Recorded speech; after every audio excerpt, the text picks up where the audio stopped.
going to look at using interdental brushes. These are brushes which have been formulated to clean in between your teeth. They are very effective at removing plaque, and it will remove the plaque that your toothbrush will be missing. Some people don't have spaces in between their teeth to use the brushes. If your spaces in between your teeth are too tight, then floss will be the best thing for you to use. If you do have spacing, however, then it is more effective for you to use interdental brushes. Now, they tend to come in different sizes, so you need to use the correct size for the space. And the way to know that is when you put the brush in between the teeth, it should fit nice and firm and snug. If it goes in too easy, then the size is too small and you need to go a size up in the brush.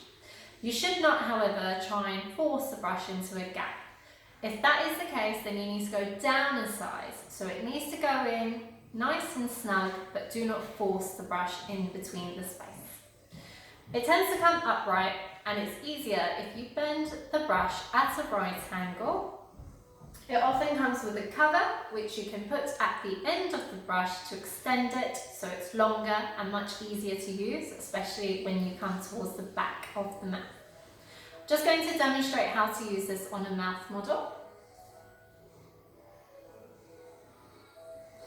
So in between the teeth, if you have the spacing, place the brush and you will see that the brush comes through to the other side. You'll go in and out 3 times and follow around to the next tooth. All the way till you reach the back.